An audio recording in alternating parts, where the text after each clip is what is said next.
Hey guys, welcome to today's session, and I'm really glad that actually to tell you that I'm at Switzerland and in the campus of AUS, which actually now I would like to take this pleasure of actually introducing you to the Dean of Academic Affairs, Mr. Gadi Faraz. Hello, Gadi. How are you? Hello, hello. I'm good. Welcome to AUS. I'm so happy to have you here today. It's my pleasure, Gadi. Thank you. Yeah. So, Gadi, actually, I have been to the campus and it's Mhm. superb. And also, I happen to speak to some of the students already studying here, some of the Indian students especially, and they're all really happy with the kind of assistance what you've been providing them, not only in terms of academic but also how to mingle in the social life. Mhm. Thank you very much from bottom of our heart It is our for pleasure. It's making our all pleasure. this. We feel like that is one of our value adds. We are a small community and we like to treat everybody like family. We get to know them by name. We check in on them, make sure people are going to class, make sure people are keeping up with everything that's going on. And we have a very small class size, so all of our faculty get to know their students individually. Super. So coming to the programs, actually what's been offered in the masters, I have observed. So there are so many lucrative master programs actually. Mhm. I must thank you first of all for getting such a good courses, like niche courses, I would say, Mhm. because you are ranging from aviation management, data analytics, Yeah. international business, finance. Yeah. So all the top-notch fields actually you're covering. So could you please elaborate something about Sure, this and master that's one of programs? the values of having a very small school is that we can adapt quickly to changes in society, changes in industry, and in the future of work.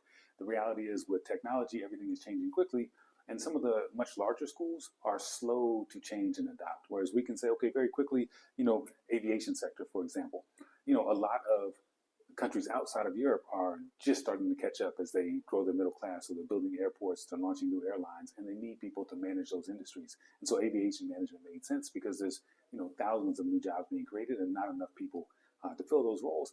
And then after COVID hit, when COVID hit and aviation shut down, all the Yeah, older people retired. And right. when COVID ended, they didn't come back. So now there's empty roles across the industry, and we're trying to fill that gap. And as you mentioned, data analytics is another one. It's just obvious, and we couldn't even predict what was going to happen with AI and ChatGPT, but it just increases the need for people to understand the power of data and what you can do with data in a business environment. And that's what we're trying to do, is create the business leaders of tomorrow. And you can't be a leader if you don't understand technology and how it impacts the business space. Super, super.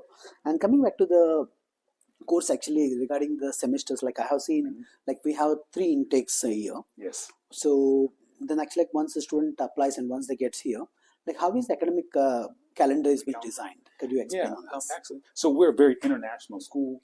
We have students from all over the world, and everybody is on a different academic calendar in home country. So we do three intakes to recognize the fact that people graduate at different places in the world at different times, and we don't want them to have to wait. So we do acceptance on a rolling basis. We bring students in September, kind of a traditional fall based on the American calendar, because we're the American Institute. We bring students in January for winter term, and we bring students in at the end of April for our spring term. Each term is 12 weeks long, so just 3 months, so it moves kind of quickly. And each academic year has three terms in it. So students will go through three terms each year. Our master's program is 2 years, so it's a total of 6 terms. All right. So do we have any internship facility during this master's program? So internship is a great question. So we can't make an internship required because we still have to work within the framework of Swiss law around work permits and student visas. So when a student gets accepted here, they'll get a student visa that allows them to travel all over Europe. They get a Schengen visa, but it doesn't allow them to work. So in order to work in Switzerland, you have to get a separate approval for that. And we can't guarantee it, so we don't make internships a requirement. They're just strongly encouraged. And most of our students in the master's program will do an internship and they get credit for those internships. So instead of taking particular electives, you would replace that with your internship for up to 3 courses. Super, super. Yeah. And while we don't do direct placements, we do a lot of industry visits. We have opportunities for students to network in the professional spaces across Switzerland and talk to other students. And so we'll help them with interview skills, with doing their CVs to make sure that they are best prepared to go out there and secure the internships when they find them. Right. So while actually like interacting with some of students in the ground floor, I observed that actually when I got to know that the previous alumni Mm-hmm. from us actually they are doing quite well. Thank you very much for doing all this great support. So could you explain me about actually about what is your interaction, how you find so far the Indian students here, Mm-hmm. like with the previous batches, Mm-hmm. and actually how do you find them actually doing it now in their lives? Could you just throw some light on this? Well, sure. I mean, I think there's a group that just came in about a month ago, and they're still adjusting. It is a big adjustment for anyone who has never lived internationally, but luckily our entire student body is international. And so they've got a lot of peers that can help them adjust and give them support. They know what it's like to move, not just from a different country, but from a country outside of Europe, because we have students who come from Central Asia, who come from India, who come from the Middle East or Africa. And so the transition to Switzerland can be a lot. But we're also in a very small town and a small community, so it makes it a little bit easier to adjust to not having to navigate a big city. Most of our students stay within a 5-minute walk from campus. It's very quiet here, very peaceful. I've seen our Indian students down by the lake taking in the sunset. It's a beautiful environment. When people back home ask me what it's like to live here, I say it's postcardish. It's like everywhere you look, it's like being in a postcard. And our new students have taken full advantage of that. And I constantly see them walking around the town and just enjoying the natural environment. Super. And regarding the accommodations also, I have been to a couple of the hostels, actually, like what OS has been providing. Yeah. And I don't see that actually a student hostel anyway, Yeah. because I see they are having all the 5-star facilities. It's very nice. I mean, Switzerland is, it's a very nice place, and even your most basic accommodations in Switzerland are generally going to be at a level higher than you find even in the rest of Europe, let alone outside of Switzerland.